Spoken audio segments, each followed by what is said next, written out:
जय Hind, Vande Mataram. Hello dear friends, कैसे हैं आप सब। आई होप कि सारे स्टूडेंट बहुत ही अच्छे होंगे। चलिए, आज की क्लास हम आपके लिए फिर से लेकर आए एक धमाकेदार क्वेश्चन जो आप सभी के लिए काफ़ी इंपॉर्टेंट है। वीडियो को लास्ट तक जरूर देखिएगा क्योंकि ये क्वेश्चन आपके लिए काफ़ी महत्वपूर्ण होने वाला है। जो मैं आपको आज क्वेश्चन बताने वाली हूँ उसको एक भी क्वेश्चन आपको छोड़ना नहीं है, बिल्कुल भी स्किप नहीं करना है। काफ़ी इंपॉर्टेंट क्वेश्चन है। सबसे पहले मैं आपसे ये कहना चाहूँगी, कितने स्टूडेंट ऐसे हैं हमारे चैनल को सब्सक्राइब नहीं किए, जल्दी से चैनल को सब्सक्राइब कर दो भाई। वीडियो को लाइक एंड शेयर करना बिल्कुल मत भूलिएगा। सब्सक्राइब करने को इसलिए आपसे नहीं कहा जा रहा है कि आप मेरे चैनल को सब्सक्राइब करो, आपके लिए काफ़ी बेनिफिट है। मैं आपके लिए जो क्वेश्चंस लेकर आती हूँ काफ़ी सिलेक्टिव और इम्पॉर्टेंट क्वेश्चंस हैं। तो चलिए आते हैं वीडियो के क्लास के फर्स्ट क्वेश्चन पर। देखिए, फर्स्ट क्वेश्चन है आपका, भोजन की पाचन की शुरुआत कहाँ से होती है। अरे भाई, नॉर्मल सा क्वेश्चन आ गया है यहाँ पर। भोजन की पाचन की शुरुआत कहाँ से करते हो? मुंह से करेंगे और कहाँ से करेंगे? सबसे पहले खाना को खाएंगे तभी तो आगे का प्रोसेस होगा। तो आपका राइट आंसर क्या हो जाना चाहिए? Option B. ऑप्शन बी बिल्कुल करेक्ट आंसर है।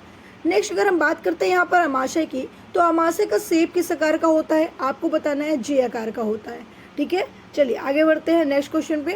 Question number second, insulin hormones का स्राव कौन करता है? देखिए, इंसुलिन हार्मोन्स का स्राव की अगर हम बात करते हैं तो आपको बता देना, इसका राइट आंसर हो जाएगा ऑप्शन बी, अग्नाशय। ठीक है, अग्नाशय करता है। अगर इंसुलिन की बात की जाए तो इंसुलिन जो होता है उसकी कमी से आपको एक रोग हो जाता है, जिस रोग का नाम होता है मधुमेह रोग।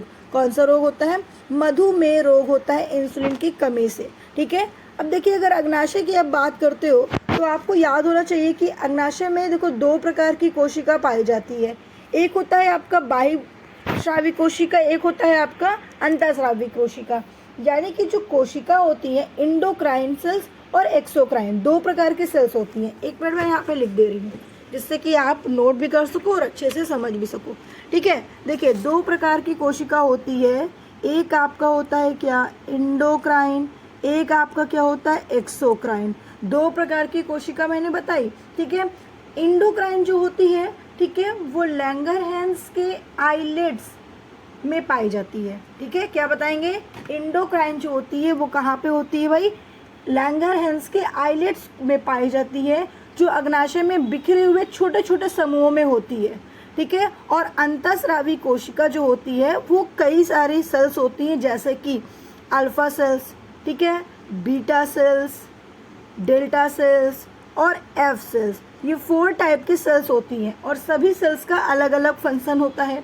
जैसे कि अल्फा सेल की अगर हम बात करते हैं, जो अल्फा सेल्स आपके होते हैं वो ग्लूकागॉन हार्मोन्स को रिलीज करते हैं। क्या करते हैं भाई?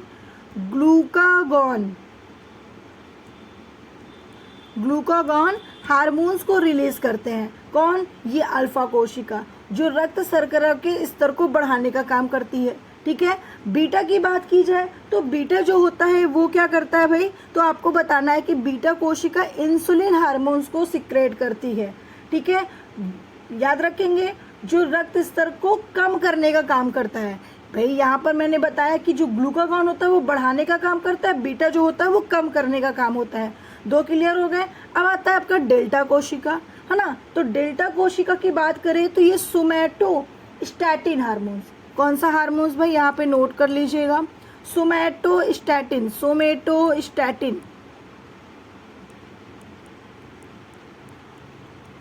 ठीक है, सोमैटोस्टैटिन हार्मोन्स को रिलीज करता है, जो इंसुलिन और ग्लूकागॉन के स्राव को नियंत्रित करती है। कौन? डेल्टा कोशिका। ठीक है, ये सारी कोशिका हो गई। अब बचा गया एफ कोशिका। तो एफ कोशिका की जब मैम बात करें तो याद रखना है आपको कि ये अग्नाशयी पॉलीपेप्टाइड का उत्पादन करती है। क्या? अग्नाशयी पॉलीपेप्टाइड। किसका भाई? पॉलीपेप्टाइड। याद रखेंगे, बिल्कुल याद रखना है, पॉलीपेप्टाइड का। ठीक है, अब लास्ट में आपका एक बचता है जिसको हम बोलते इप्सिलॉन। ठीक है, बहुत ही कम टीचर आपको बताएंगे। इप्सिलॉन कोशिका भी अग्नाशय में होती है। ठीक है, अंतःस्रावी कोशिका में जो ग्रेलिन का स्राव करती है। ठीक है, बहुत ही कम पूछा जाता है जो ग्रेलिन का स्राव करती है, लेकिन आप याद रख लीजिएगा। ठीक है, किसका करती है भाई? आपको बताना है क्या? ग्रेलिन का। ग्रेलिन। ठीक है, ग्रेलिन का याद रखेंगे। चलो इतनी सारी चीज़ें आपको ध्यान देनी है। तो यहाँ से क्लियर क्या हुआ, अंतःस्रावी कोशिका जो होती है वो हार्मोन्स को सिक्रेट करती है। फिर बाह्यस्रावी कोशिका क्या होती है, बाह्यस्रावी जो कोशिका होती है उसे हम पहले तो आपको याद रख लेना है कि उसे आप एशिनर, ठीक है, एशिनर के नाम से भी जानते हैं। क्या नाम से, एशिनर के नाम से भी आप उसको जानते हैं, ठीक है। और ये अग्नाशय के अधिकांश भाग में बनती है। अच्छा, एक चीज़ आपको और ध्यान देना है, क्या ध्यान देना है भाई, कि जो आपका बाह्यस्रावी होता है वो एंजाइम का उत्पादन करती है, जैसे इमाइलेज, प्रोपेज, ठीक है, टाइलिन, लाइपेज, ये सारे एंजाइम को सिक्रेट करने वाली कोशिका बाह्यस्रावी कोशिका होती है। डाउट क्लियर हो गया, सारी चीज़ें मैंने बता दी आपको, ठीक है। अब बात यहाँ पर कर रहे हैं किसकी, पित्ताशय की। जब पित्ताशय की बात यहाँ पे आती है तो पित्ताशय क्या है, पित्ताशय एक छोटा सा नाशपाती, क्या मेरे प्यारे स्टूडेंट, नाशपाती शेप का होता है।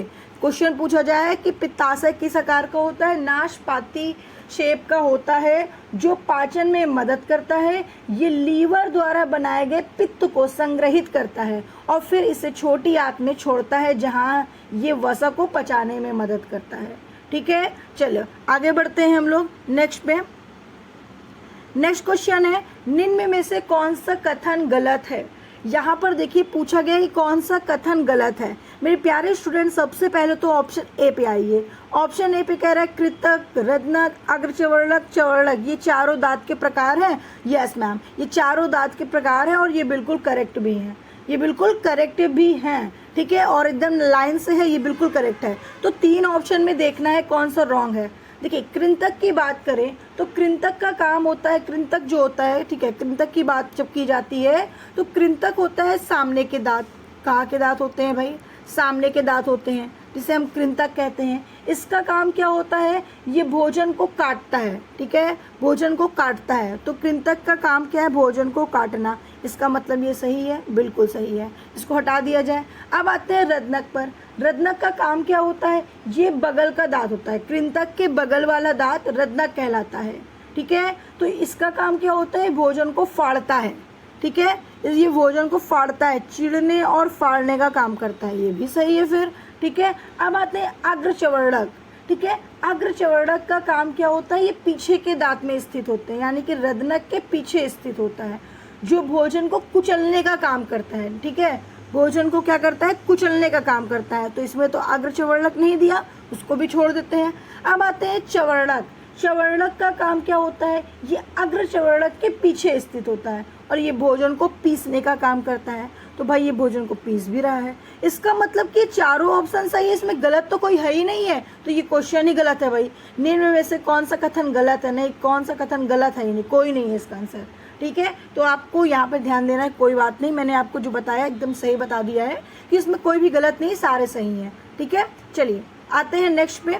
दांत से संबंधित मानव दंत सूत्र बताइए। मानव दंत का सूत्र क्या होता है, आपको बताना है कि मानव दंत का सूत्र होता है 21-23-21-23, ठीक है। क्या बताएंगे, 21-23/21-23। तो राइट आंसर आपका हो जाएगा क्या, ऑप्शन सी हो जाएगा, ठीक है। चलिए आगे बढ़ते हैं।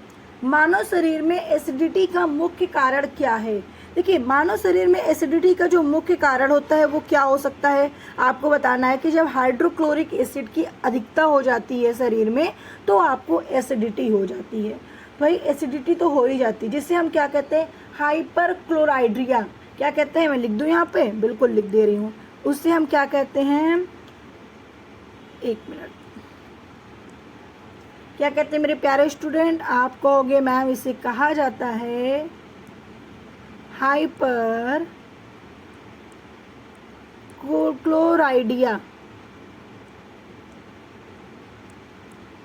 हाइपर क्लोराइडिया, ठीक है, हाइपर क्लोराइडिया के नाम से इसे जाना जाता है, ठीक है। और ये मुख्य रूप से पेट में अत्यधिक अम्लीय वातावरण के कारण होता है, जो पाचन में सहायता करता है। लेकिन जब बहुत अधिक इसकी मात्रा हो जाती है, ठीक है, तो आपको एक डिसीज़ भी हो सकता है, जिस डिसीज़ का नाम होता है गैस्ट्रोएसोफेगल, ठीक है। क्या नाम बताएंगे आप नाम बताने वाले हैं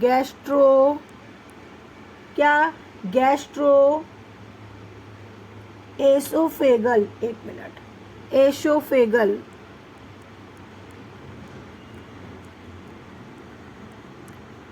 एसोफेगल, ठीक है। ये आपको रोग हो जाता है, इस रोग को हम कहते हैं GIRD, पेप्टिक अल्सर, या पेट की परत को नुकसान पहुंचाना। याद रखेंगे, नॉर्मल लैंग्वेज में बोले अल्सर, ठीक है। चलिए, तो आपको याद रखना है इसको।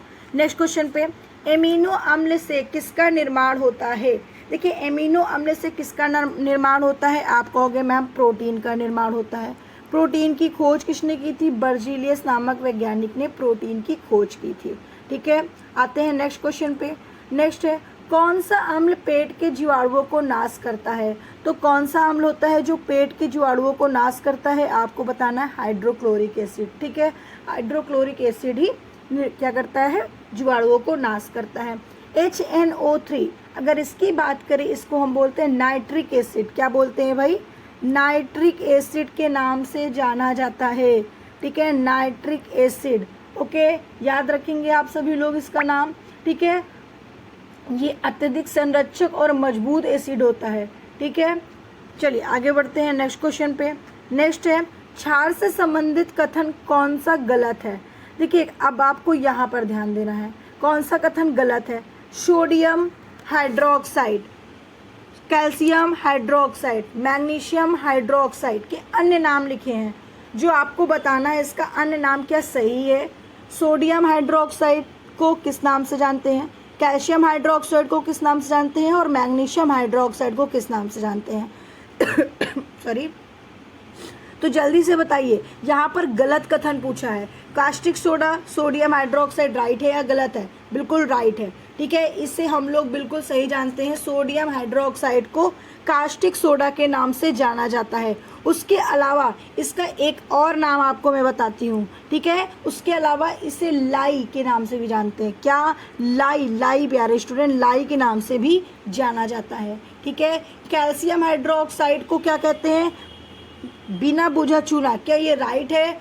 कितने स्टूडेंट बताएंगे कैल्शियम हाइड्रोक्साइड को बोलते हैं बिना बुझा चूना? नहीं, नहीं बोलते हैं। क्या बोलते हैं? हाइड्रेट लाइम या स्लिक्ड लाइम के नाम से जानते हैं। हाइड्रेट लाइम, क्या बोलते हैं भाई इसको? हाइड्रेट लाइम, याद रखिएगा, मैं बता दे रही हूँ आपको। हाइड्रेटेड लाइम के नाम से भी जाना जाता है, या फिर एक नाम और है इसका, क्या? स्लिक्ड लाइम, ठीक है। स्लिक्ड लाइम के नाम से भी इसको जाना जाता है, याद रखिएगा। आपको स्लिक्ड लाइम के नाम से भी जानते हैं इसे, ठीक है। अब आते हैं यहाँ पे बात मैग्नीशियम हाइड्रोक्साइड। तो मैग्नीशियम हाइड्रोक्साइड को तो हम जानते हैं मिल्क ऑफ मैग्नीशियम, तो राइट है। इसका मतलब गलत आपका ऑप्शन बी होगा, ठीक है। गलत आपका क्या हो जाएगा? ऑप्शन बी हो जाएगा। कितने स्टूडेंट हैं हम कि आपका आंसर मैम ने सही बताया? कितने स्टूडेंट ऐसा कहने वाले हैं? जल्दी से बताइए। सभी का कहना होना चाहिए कि मैम आपने सही बताया, ठीक है। अच्छा, बिना बुझा चूना की जब बात आती है तो बोल देना कैल्शियम ऑक्साइड को बिना बुझा चूना कहते हैं, ठीक है। चलो आगे बढ़े हम लोग, यहाँ पर आगे बढ़े।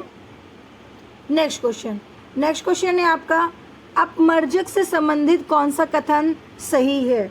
अपमर्जक से संबंधित कौन सा कथन सही है? तो आपको बताना है क्या? देखिए, ये साबुन की तरह क्रिया भी करती है, कठोर जल में भी कार्य करता है, ये मृदु जल में भी कार्य करता है, तो राइट आंसर आपका ऑप्शन डी होगा, ठीक है। आगे बढ़ते हैं नेक्स्ट क्वेश्चन। नेक्स्ट है आपका भोजन के, नेक्स्ट क्वेश्चन क्या है? एक मिनट, ये रिपीटेड क्वेश्चन कहाँ से आ गया? नेक्स्ट है, शरीर में एसिडिटी का कम करने के लिए उपयोग में लाया जाता है, ठीक है। किसको लाया जाता है एसिडिटी को कम करने के लिए? तो दुर्बल क्षार को, ठीक है, दुर्बल क्षार को लाया जाता है, इसलिए राइट आंसर आपका ऑप्शन सी हो जाएगा। आगे बढ़ते हैं next question, milk of magnesium. Milk of magnesium क्या है? तो मिल्क ऑफ मैग्नीशियम जो होता है वो दुर्बल क्षार है, ठीक है, दुर्बल क्षार है। सभी को पता है मैग्नीशियम हाइड्रोक्साइड को मिल्क ऑफ मैग्नीशियम के नाम से जाना जाता है। नेक्स्ट, निम्न में से कौन सा खनिज अम्ल नहीं है? देखिए, खनिज अम्ल की यहाँ पे बात की जा रही है कि खनिज अम्ल नहीं है, तो आपको बताना है क्या? ऑप्शन सी, फॉर्मिक अम्ल जो चींटी में पाई जाती है। फॉर्मिक अम्ल चींटी में पाई जाती है, ठीक है, और ये एक खनिज अम्ल नहीं है, तो आपका राइट आंसर ऑप्शन सी हो जाएगा, ठीक है। सल्फ्यूरिक एसिड, सल्फ्यूरिक एसिड को हम H2SO4 के नाम से जानते हैं। हाइड्रोक्लोरिक एसिड को HCl के नाम से जानते हैं। फॉर्मिक एसिड का सूत्र क्या होता है? कौन स्टूडेंट बताएंगे? कितने स्टूडेंट बताने वाले हैं कि फॉर्मिक एसिड का सूत्र क्या होता है? फॉर्मिक एसिड का सूत्र आप लोग बता सकते हो HCOOH, ये फॉर्मिक एसिड का सूत्र है, या फिर SC2H भी होता है, ठीक है, लेकिन याद रखिएगा यही HCOOH, ठीक है, फॉर्मिक एसिड का सूत्र होता है। इसे मेथेनोइक के नाम से भी जानते हैं। किसको?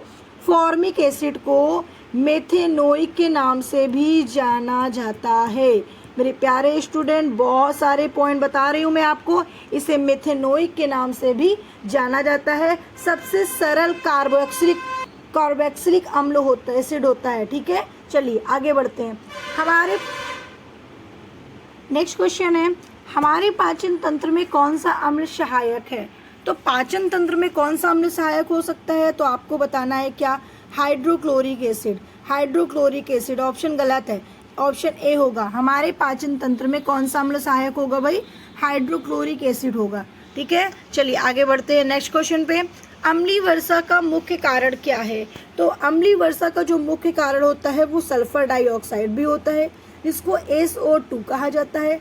नाइट्रस ऑक्साइड भी होता है, इसलिए ऑप्शन आपका सी बिल्कुल करेक्ट आंसर है। नेक्स्ट क्वेश्चन पे आते हैं। नेक्स्ट है क्वेश्चन आपका, अंडे को अंडाशय से गर्भ में किसके माध्यम से ले जाया जाता है? देखिए, अंडे को अंडाशय से गर्भ में किसके माध्यम से आप ले जा सकते हैं? तो आपको बताना है ऑप्शन डी, यानी कि डिंब वाहिनी के माध्यम से। राइट आंसर आपका ऑप्शन डी हो जाएगा, ठीक है। अब देखिए, अगर यहाँ पर हम बात करते हैं मूत्र वाहिनी की, ठीक है, ऑप्शन ए पे आ जाइए। मूत्र वाहिनी की अगर हम बात करते हैं तो इसका कार्य क्या होता है? मूत्र वाहिनी, जिसको हम यूरेटर्स कहते हैं, और इसका कार्य होता है कि किडनी से मूत्र को मूत्राशय यानी कि यूरिनरी ब्लैडर तक ले जाना, ठीक है। ये एक संकरी नली होती है जिसकी दीवारें मांसपेशियों की होती है, ठीक है, याद रखिएगा। चलिए आगे बढ़ते हैं नेक्स्ट क्वेश्चन पे। नेक्स्ट क्वेश्चन है आपका, निम्न में से घर्षण बल के प्रकार, घर्षण बल के प्रकार कौन कौन से होते हैं भाई? जल्दी से बता दीजिए। घर्षण बल कितने प्रकार का होता है? घर्षण बल कितने प्रकार का होता है? घर्षण बल कितने प्रकार का होता है? ठीक है, यहाँ पर देखिए 3 टाइप्स के दिए हैं, तो इसका कौन सा होगा? तो आपको बताना है 3 प्रकार का होता है। कौन कौन सा होता है?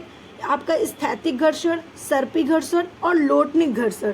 तो यहाँ पर तो भाई क्या दिए हैं? लोटनिक भी दिए हैं, सर्पी भी दिए हैं और सीमांत घर्षण भी दिया है। इसका मतलब तीनों सही है और राइट आंसर आपका क्या हो जाएगा? ऑप्शन डी हो जाएगा, ठीक है।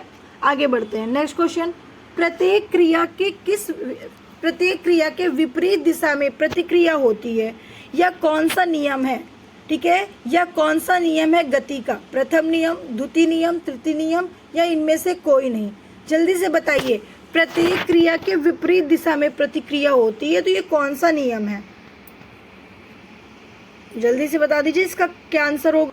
जल्दी से बता दीजिए भाई, ऑप्शन पे मत जाइएगा, ऑप्शन गलत भी हो सकता है, ठीक है। ऑप्शन पे बिल्कुल नहीं जाइएगा। देखिए, प्रत्येक क्रिया पे विपरीत दिशा में प्रतिक्रिया नहीं होती है, ये न्यूटन की गति का तीसरा नियम है। प्रत्येक क्रिया की समान और विपरीत दिशा में प्रतिक्रिया होती है, याद समझिएगा। यहाँ पे प्रत्येक क्रिया की विपरीत दिशा यहाँ पे देती है, लेकिन न्यूटन के गति का तीसरा नियम कहता है कि प्रत्येक क्रिया की समान और विपरीत दिशा में प्रतिक्रिया होती है। तो यह बताता है कि जब एक वस्तु दूसरी वस्तु पर बल लगाता है तो दूसरी वस्तु भी पहली वस्तु के समान परिणाम देता है, ठीक है। इस क्रिया को प्रतिक्रिया का नियम भी कहा जाता है। ओके, चलिए, ये न्यूटन के गति का तीसरा नियम है। आगे बढ़ते हैं नेक्स्ट क्वेश्चन। 1 न्यूटन होता है कितने के बराबर? तो 1 kg इंटू 1 मीटर प्रति सेकेंड स्क्वायर, ठीक है, याद रखिएगा। ऑप्शन ए बिल्कुल राइट है। नेक्स्ट क्वेश्चन पे आते हैं। नेक्स्ट क्वेश्चन आपका दिया हुआ है, बॉल बियरिंग में कौन सा घर्षण बल काम करता है? देखिए, बॉल बियरिंग में कौन सा बल कौन सा घर्षण बल काम करता है, तो आपको बताना है इसका जो राइट आंसर हो जाएगा वो क्या हो जाएगा भाई, तो सर्पी बल। ठीक है, ऑप्शन बी बिल्कुल करेक्ट आंसर हो जाएगा, सर्पी घर्षण बल। ठीक है, सर्पी घर्षण बल होगा, बॉल बियरिंग में जो घर्षण बल लगता है वो सर्पी बल लगता है। लेकिन लोटनिक घर्षण बल में बदल दिया तो एक मिनट रुकिए, देखिए याद रखिएगा, बॉल बियरिंग में सर्पी घर्षण बल को लोटनिक घर्षण बल में बदल दिया जाता है, और लोटनिक घर्षण बल सर्पी घर्षण से कम होता है, इसलिए बॉल बियरिंग में घर्षण को कम करने में मदद करता है। तो आपका जो राइट आंसर होगा वो क्या होगा जल्दी से बताइए, ऑप्शन सी होगा। ठीक है, लोटनिक घर्षण बल। नेक्स्ट क्वेश्चन पे आते हैं, न्यूटन के गति के नियम कब दिए थे? न्यूटन के गति के नियम दिए थे 1687 में, तो राइट आंसर क्या हो जाएगा, ऑप्शन सी हो जाएगा। नेक्स्ट क्वेश्चन है, बल की प्रकृति का पता हमें किस नियम से चलता है? आपको बताना है ऑप्शन सी यानी कि तृतीय नियम से भी। ठीक है, न्यूटन की गति का तीसरा नियम राइट आंसर है। नेक्स्ट क्वेश्चन है, जब बस अचानक से चलती है तो यात्री को पीछे की ओर धक्का लगना किस नियम का उदाहरण है? तो आपको बताना है ये कौन सा उदाहरण हो जाएगा, न्यूटन का पहला नियम। जब बस में हम बैठते हैं और अचानक से वो चलती है और यात्री को पीछे की ओर से धक्का लगता है, तो न्यूटन का पहला नियम है। नेक्स्ट क्वेश्चन, परिपक्व शुक्राणु के शीर्ष पर टोपी नुमा संरचना जो होती है उसे क्या कहा जाता है? देखिए, परिपक्व शुक्राणु के शीर्ष पर जो टोपी नुमा संरचना होती है उसे एक्रोसोम के नाम से जाना जाता है, इसलिए आपका राइट आंसर ऑप्शन ए है। नेक्स्ट क्वेश्चन है, जब एक परिपक्व अंडा अंडाशय से बाहर निकलता है तो उसे प्रतिक्रिया को क्या कहते हैं? तो हम उस प्रतिक्रिया को क्या कहते हैं, आपको बताना, ओव्यूलेशन कहते हैं। जब एक परिपक्व अंडा अंडाशय से बाहर निकले तो उस प्रक्रिया को ओव्यूलेशन के नाम से जाना जाता है, इसलिए आपका राइट आंसर क्या हो जाएगा, ऑप्शन ए हो जाएगा। नेक्स्ट क्वेश्चन है, प्रसव क्या है? देखिए, प्रसव की बात करते हैं तो आपको बताना है भ्रूण को जन्म देने की क्रिया को हम प्रसव कहते हैं, तो आपका right answer option C. Next question है, ग्राफियन पुटक कहाँ पाया जाता है?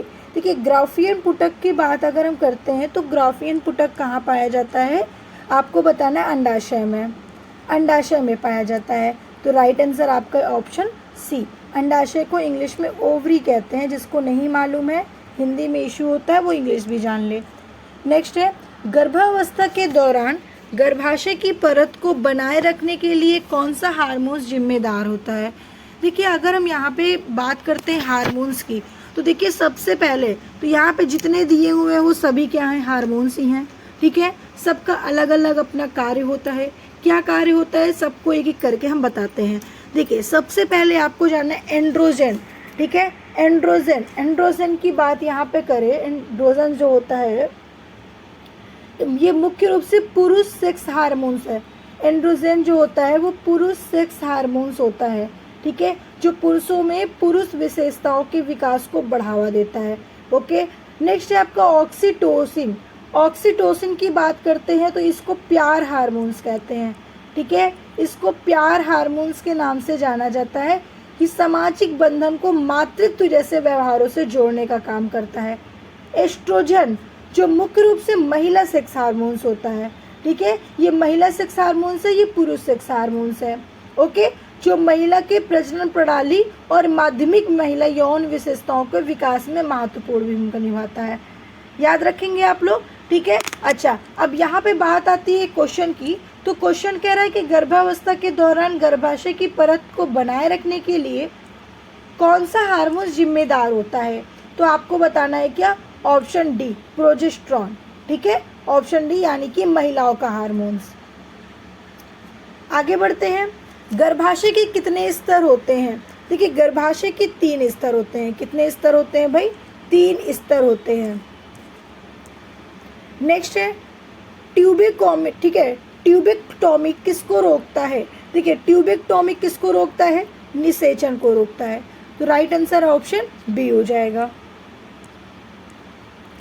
महिलाओं का मासिक चक्र की अवधि क्या है? देखिए, जो महिलाओं की मासिक चक्र की अवधि होती है, देखिए लगभग जो होती है वो 13 डेज की होनी चाहिए, 28 डेज की भी होती है, 15 डेज़ की भी होती है, आपका डेट घटता बढ़ता रहता है।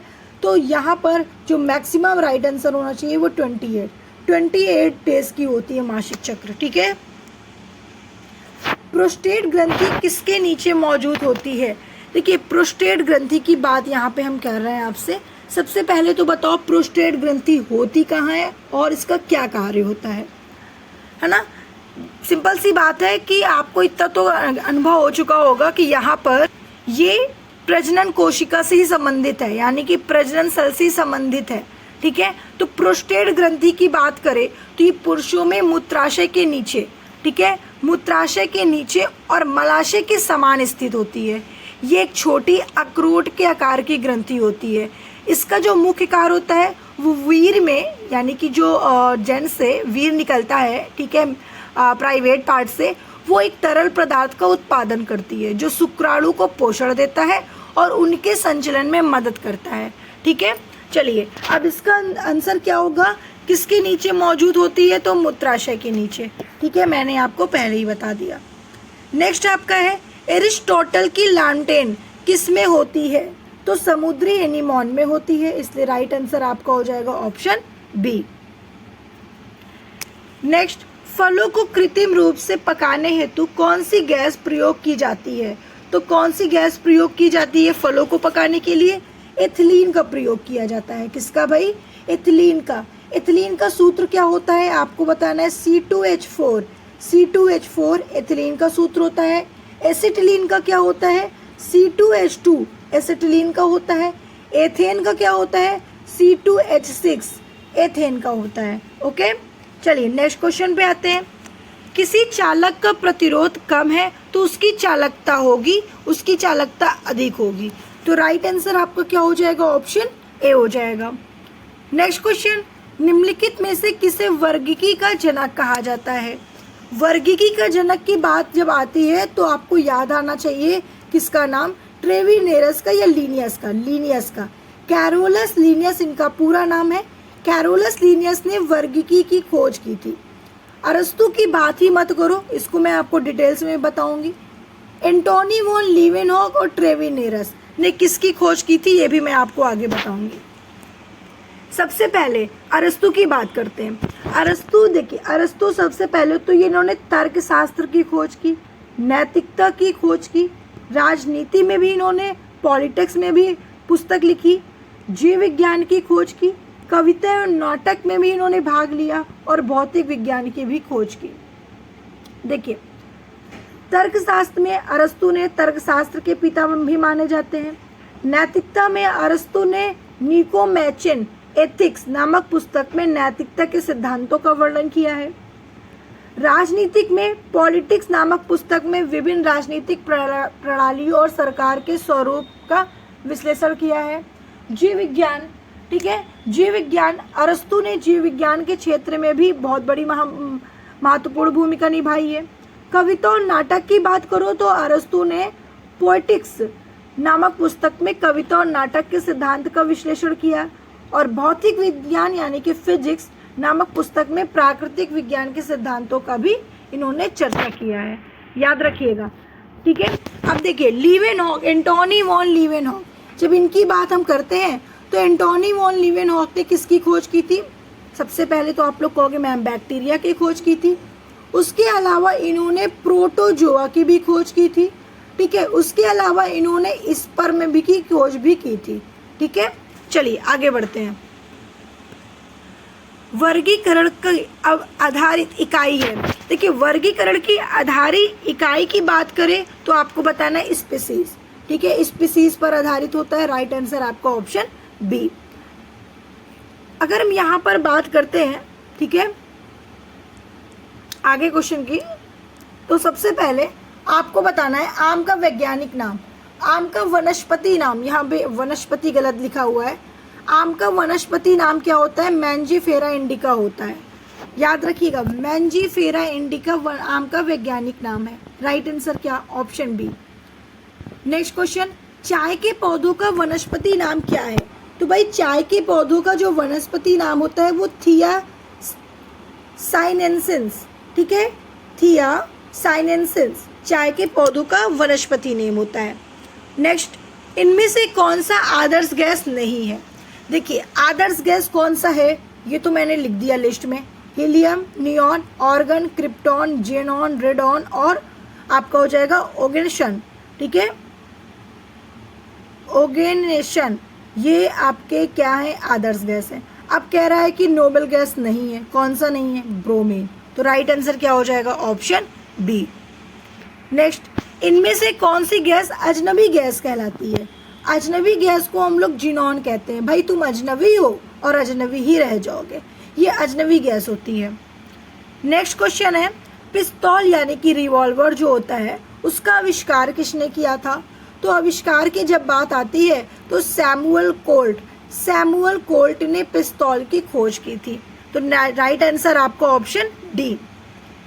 नेक्स्ट क्वेश्चन पे आए उससे पहले कुछ डिस्कवर्ड से बात कर लेते हैं। भाई कुछ खोज करते वाले से बात कर लेते हैं कि तुमने किसकी किसकी खोज कर ली।